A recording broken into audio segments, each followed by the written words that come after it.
अच्छा जी, अब हम तीसरे हफ्ते का काम शुरू कर रहे हैं। ठीक है, इसमें हमने मैथ में एक्सरसाइज नंबर 1.3 स्टार्ट करी है। ठीक है, 1.3 स्टार्ट कर रहे हैं। सबसे पहला पार्ट जो हमारा है, चलेंगे।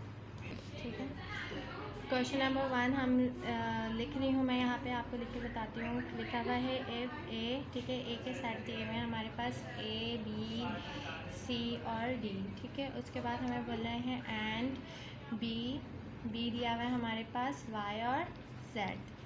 ठीक है, अब हमें क्या करना है, फाइंड करना है। सही है, हम इसको फाइंड कैसे करेंगे। अब हमारे पास पहला सवाल दिया हुआ है ए मल्टीप्लाई बाय बी, ये हमारे पास पहला सवाल दिया हुआ है। अभी हमने इससे पहले 2 एक्सरसाइज की हैं, जिसमें हमने सबसे पहले फाइनाइट का देखा था, और हमने नल सेट पता करे थे, और के बिल्डर फॉर्म, और मतलब कि उसमें बिल्डर फॉर्म, डिस्क्रिप्टिव फॉर्म और टैबुलर फॉर्म पता करी थी। ठीक है, अब उसके बाद फिर हमने यूनिवर्सल सेट सीखा, डिफरेंस सीखे, माइनस में हम क्या करते हैं और इंटरसेक्शन में हम क्या करते हैं। अब यहाँ पे एक न्यू चीज़ आई है कि 2 सेट्स हैं, उन दोनों के बीच में मल्टीप्लाई है। ठीक है, अब हम ये सॉल्व करना सीखेंगे। ठीक है, हमने सॉल्यूशन लिखा, लिखने के बाद यहाँ पे लिखा ए मल्टीप्लाई बाय बी।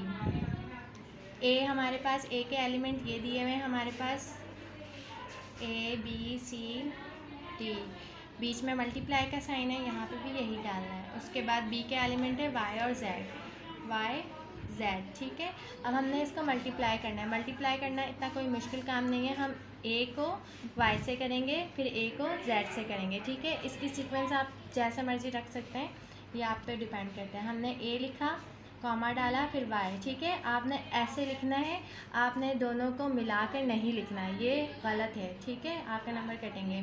उसके बाद यहाँ पे फिर कॉमा डाला, अब ए और वाई हो गया, अब ए और जेड करूँगी, ए और जेड। ठीक है, सेम इसी मेथड की मदद से हमने पूरा ए कंप्लीट कर लिया। अब बी को वाई से और बी को जेड से, बी वाई बी जेड। ठीक है, उसके बाद ये भी कंप्लीट हो गया, सी वाई और सी जेड, सी वाई सी जेड। ठीक है, उसके बाद सी भी कंप्लीट हो गया, डी रह गया, हम डी को करेंगे, डी वाई और डी जेड। ये हमारा पहला सवाल पूरा कंप्लीट हो गया और ये हमारे पास आंसर आ गया। ठीक है, मल्टीप्लाई करना इतना कोई मुश्किल काम नहीं है। पहले वर्ड को दूसरे सेट के दोनों, 2 हैं यहाँ पे, 2 चीज़ें हैं, 2 एलिमेंट हैं, तो दोनों के साथ पहले मल्टीप्लाई कर लें। फिर उसके बाद अगर 3 है तो पहले तीनों को साथ, पहले वाले वर्ड को कर लें, फिर दूसरे वाले वर्ड को इन तीनों के साथ कर लें। ऐसे आप इसको कंप्लीट कर सकते हैं। ठीक है, उसके बाद आपके पास पिक्चर्स आएंगी कि मैथ में और कितने सवाल दिए हुए हैं, तो वो भी आप इसी तरीके से क्या करेंगे, सॉल्व करेंगे। अब मैं आपको पार्ट 2 सिखाती हूँ कि पार्ट 2 में हमने करना क्या है। यहाँ पे हमने लिखा क्वेश्चन नंबर 2, लिखा हुआ है let A equal to A B. ठीक है, ये हमारे पास ए के सेट दे दिया, उसके बाद बी इक्वल टू 2 3, उसके बाद एंड करके सी इक्वल टू 3 4। हमें फाइंड करना है। अब फाइंड करके मैं आपको सवाल दिखाती हूँ कि सवाल कौन सा है। सवाल नंबर 1 है हमारे पास A multiply by B union C. ठीक है, ये हमारे पास सवाल है। अब देखो, इसमें सबसे पहले हमारे पास ब्रैकेट आ रहा है, तो हमने हमेशा यही कहा है कि जब भी कहीं ब्रैकेट आता है तो हम सबसे पहले क्या सॉल्व करते हैं, ब्रैकेट सॉल्व करते हैं। तो हमने यहाँ पे सॉल्यूशन लिखा, लिखने के बाद हमने हेडिंग डाल दी 4 बी यूनियन सी। ठीक है, अब बी यूनियन सी निकालेंगे, बी यूनियन सी बराबर है बी इक्वल टू, बी क्या है हमारे पास 2 और 3, 2 3 यहाँ लिखा, बीच में यूनियन का साइन है, यूनियन लिखा। उसके बाद सी, सी हमारे पास क्या है 3 और 4, 3 और 4 लिखा। अब यूनियन में हम क्या करते हैं, यूनियन में हम तरतीब देते हैं, मतलब 2 3 और फिर 4। 3 2 दफ़ा लिखा हुआ है पर हम एक ही दफ़ा लिखेंगे। ये हमने क्या लिख लिया यहाँ पे बी यूनियन सी लिख लिया। अब उसके बाद अब हमने ये पूरा फाइंड करना है ना, तो हमने यहाँ पे हेडिंग डाली 4 A multiply by B union C. ठीक है, A multiply by B union C अब हम पहले ए की वैल्यू, ए के एलिमेंट लिख लेते हैं। ए के एलिमेंट है हमारे पास ए और बी, ए बी, ठीक है। बीच में मल्टीप्लाई का साइन, उसके बाद ये वाले हमने अभी निकाला बी यूनियन सी के पूरे वेरिएबल मतलब एलिमेंट निकाल लिए 2 3 4, ठीक है। अब हमने ऊपर जैसे इसको मल्टीप्लाई किया था ना, बिल्कुल हम वैसे ही इसको मल्टीप्लाई करेंगे। A2, ठीक है, उसके बाद A3, उसके बाद A4, ठीक है। हमने पूरा A कंप्लीट कर लिया। उसके बाद B करेंगे हम B2, B3 और B4, सही है। ये हमने पूरा कंप्लीट कर लिया और ये हमारा आंसर हो गया। इसके बाकी के सवाल भी आप इसी तरह करेंगे। अगर आपको 2 ब्रैकेट, अच्छा मैं आपको एक और करके दिखा देती हूँ। सवाल नंबर 2 है हमारे पास A multiply by B union A multiply by C। अब देखें इसमें हमारे पास दो ब्रैकेट आ रहे हैं ना, तो हम पहले इसको सॉल्व करेंगे। सॉल्यूशन लिखा, लिखने के बाद हमने लिखा 4A मल्टीप्लाई बाई B, ठीक है। हम ये लिख रहे हैं A multiply by B। A के वैल्यूज़ मेरे पास क्या है, A और B हैं। हमने A की जगह पे A और B लिखा। उसके बाद बीच में मल्टीप्लाई लिखा। B के एलिमेंट है मेरे पास 2 और 3, 2 3, ठीक है। अब हम इसको क्या करेंगे, मल्टीप्लाई कर देंगे। A2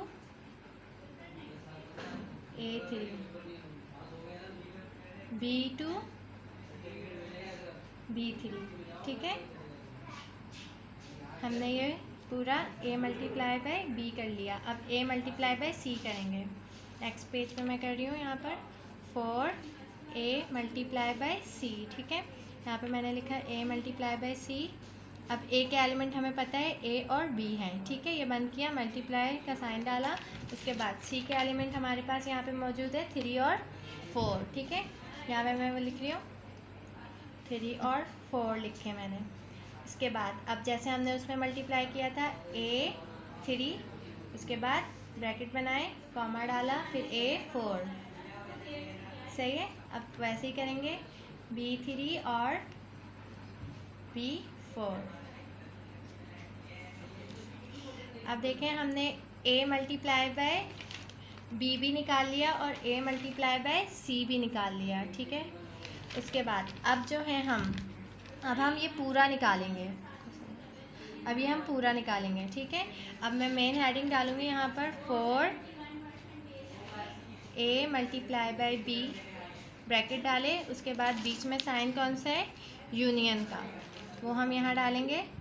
उसके बाद A मल्टीप्लाई बाई C, ठीक है। अब हमने A मल्टीप्लाई बाई B, पहले यहाँ पे मैं लिख लेती हूँ A multiply by B union A multiply by C बराबर है।